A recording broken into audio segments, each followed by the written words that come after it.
Hello and welcome to Football is Back. Today we're going to be talking about college football, major changes, big transfers, the coaching carousel, and the evolution of the quarterback. You can't start talking about transfers and the big moves of college football without talking about USC. USC added LincolnRiley as his head coach after a 55-10 5-year stint at Oklahoma. They added star quarterback Caleb Williams, Bolitnikoff winner Jordan Addison from Pitt, Mario Williams, an up-and-coming receiver from Oklahoma, and Travis Dye, running back from Oregon.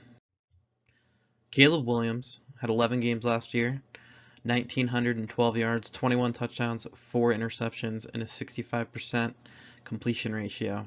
He stepped in when Spencer Rattler was struggling for Oklahoma.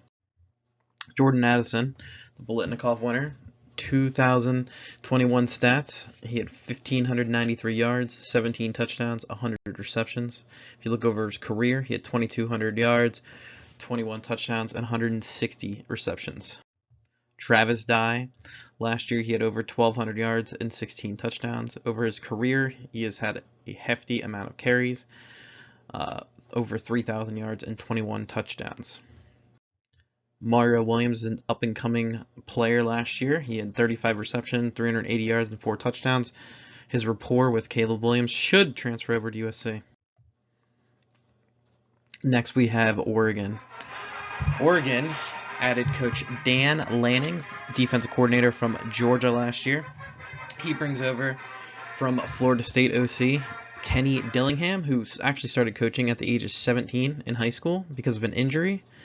And now at the age of 32, Kenny Dillingham takes over the OC role for Oregon. Bo Nix, a long-time SEC quarterback at Auburn, he comes over. Then you have Robbie Ashford, the big recruit for Oregon. He's actually transferring over to Auburn. Bo Nix, take a look at him. Last year, he had almost 2,300 yards, 11 touchdowns, 3 interceptions, 61% completion ratio. But if you look over the course of his career, 7,250 yards, 39 touchdowns, 16 interceptions, 59% completion ratio over 34 games. So he is very, very experienced. Now, if you look at LSU is the next team I'd like to talk about. LSU took Brian Kelly from Notre Dame. Brian Kelly has over 263 career wins as a coach. Jaden Daniels, a very experienced quarterback from Arizona State, comes over. Noah Cain, who was supposed to be a very good running back for Penn State, struggled because of injuries. He now comes over. Last year's quarterback, Max Johnson, who is Brad Johnson's son, former quarterback for the Buccaneers. He used to wear elbow pads. He is now over at Texas A&M. Let's take a look at Jaden Daniels. So last year, he had 2,300 yards, 10 touchdowns, 10 interceptions, 65% completion ratio. But if you look at the course of his career, 6,000 yards, 32 touchdowns, 13 interceptions, 62% completion ratio over 29 games. So he's very experienced. It's going to be a big jump for him going from Arizona State and playing against the Pac-12 over to the SEC. Max Johnson. This is an interesting one. So last year he had a pretty good year. He had 2,800 yards, 27 touchdowns, 6 interceptions, 60% completion ratio. Over his career, 3,800 yards, 35 touchdowns, 7 interceptions, and 18 total games. This is an interesting one because Texas A&M is actually not starting him right away. They're going with Haynes King, who was a big-time recruit. He was the number 2 dual-threat quarterback 2 years ago. Number 6 quarterback in the country coming out. He only played 2 games last year before getting hurt and replaced by Zach Calzada, who eventually transferred. That will be an interesting thing to watch. I think Max Johnson could potentially take that job over if Texas A&M does not get off to a very hot start. Other QB moves. Emory Jones joins Herm Edwards. Zach Calzada will compete for the starting job in Auburn. Quinn Ewers joins Coach Sarkisian in Texas. Keaton Slovis goes to Pitt from USC. Jackson Dart, who replaced Keaton Slovis when he was injured, will leave USC and go to Ole Miss. Dylan Gabriel goes to Oklahoma. He is joining his former coach when he was at UCF, Coach Letty. Spencer Rattler goes to South Carolina, and Cameron Ward, who is a big-time player at Incarnation Ward, a smaller school, has transferred to Washington State. He has a lot of pro attributes. Let's see if that transfers over. Emory Jones. So Emory Jones is a very interesting one. He left Florida because Anthony Richardson is going to be taking over QB1 there. Emory Jones has a lot of experience over at Florida, and I think it could be a good fit with Herm Edwards. More stability at the coaching staff. He had 2,700 yards, 19 touchdowns, 13 interceptions last year, 64% completion ratio. Now he's split time. That is an important thing to keep note of. But over his career, he has 3,300 yards, 26 touchdowns, 14 interceptions, 64 completion ratio over 37 games. Zach Calzada. This is a player I really want to keep an eye on. He's got a lot of physical tools. He took over at Texas A&M last year. Pretty decent year if you look at his stats. 2,100 yards, 17 touchdowns, 9 interceptions, but he was very inaccurate. He will start off as the backup to TJ Finley at Auburn. I do think he possesses a lot more talent overall, and I think that's something to keep an eye on. They also have Robbie Ashford, who transferred from Oregon, so there's quite a lot of players competing for the QB job. I hope Zach Calzada gets a shot, though. Keaton Slovis. This is an interesting one. He had an unbelievable freshman year over at USC, and he was supposed to go into last year as a big player to watch moving forward. He had injuries, the coach got fired halfway through the year. It's been kind of a mess. But if you look at his stats last year, 2,100 yards, 11 touchdowns, 8 interceptions. But if you look at his career stats, it's impressive. It's 7,500 yards, 58 touchdowns, 24 interceptions, 68% completion ratio over 27 games. I think that's something to take a quick eye out. Now, Mark Whipple is not the OC over there at Pitt, but I still think they got a lot of talent there, and I think he should be successful. Dylan Gabriel.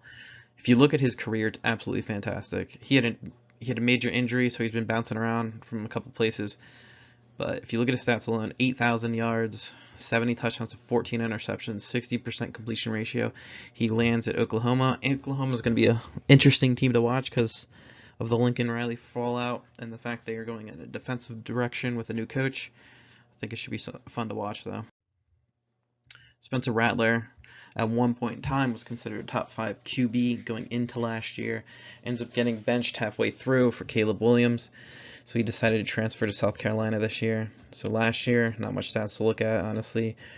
1,500 yards, 11 touchdowns, 5 interceptions, 75% completion ratio. He did a lot of short screen plays last year, and I think it was to the detriment of their team. They had a lot of talent. They did not go deep. But if you look at his career, 5,000 yards, 40 touchdowns, 12 interceptions, 70% completion ratio. He has a lot of NFL skill set, and he could have a very strong year. We'll see how much he uses his arm. Some other notable moves. Jaleel Billingsley, tight end for Alabama last year. He was benched a couple of games for discipline issues with Nick Saban, and Ajay Hall, a receiver. They both leave Alabama to join Coach Sarkisian. Texas lands quarterback transfer Quinn Ewers, who was a big recruit out of Ohio State. He's actually currently starting. Bama gets Jermaine Burton, who has been playing since his freshman year at Georgia, and Jahmyr Gibbs from Georgia Tech, a big running back. So here's some coaching news. We talked a little bit about LincolnRiley to USC. Brent Venables, longtime Clemson defensive coordinator, will now take the helm at Oklahoma. Oregon brings in Dan Lanning, another defensive-minded coach. Mario Cristobal gets fired from... Mario Cristobal takes the job at Miami because Manny Diaz was fired, but he becomes the defensive coordinator for Penn State. Brian Kelly becomes the LSU coach. Marcus Freeman takes over for Brian Kelly at Notre Dame. I think that's going to be interesting to watch. There's a lot of hype around this Notre Dame team. I'm curious if Marcus Freeman can hold to the same standard as Brian Kelly. Brent Pry leaves Penn State as the defensive coordinator and goes to Virginia Tech. Jim Mora, once NFL coach, has been a big name, now takes over UConn. UConn had 1 win last year. Hopefully Jim Mora can put them back on the map. Kalen DeBoer goes to Washington from Fresno State. Jeff Tedford comes back in as Fresno State's coach. So before DeBoer left Fresno State for Washington, Tedford actually was a coach beforehand. So Tedford comes back for a second stint. And then Billy Napier is now the new coach at Florida. Some QB news. So here's my take on the QB situation.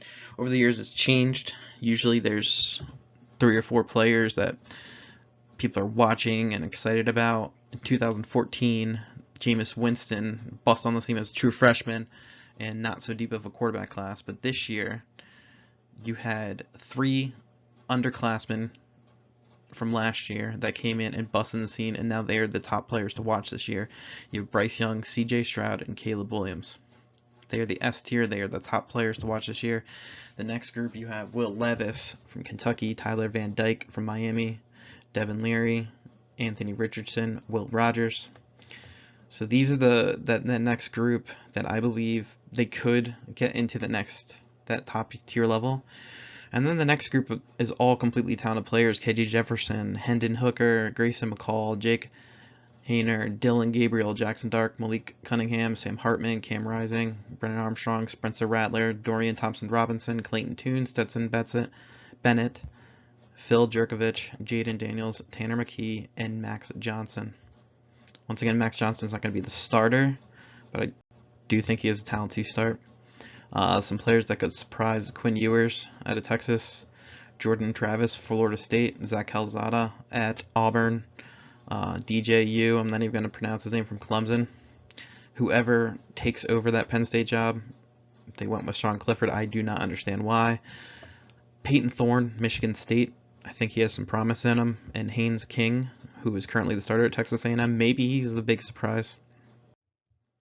So just take a quick look at our top QBs going into this year. Caleb Williams, last year, his stats: 1,912 yards, 21 touchdowns, 4 interceptions. Bryce Young, over 15 games, 4,800 yards, 47 touchdowns, 7 interceptions, which is insane. CJ Stroud, 12 games, 4,400 yards, 44 touchdowns, 6 interceptions. Absolutely ridiculous. The next group I was talking about, Will Levis from Kentucky.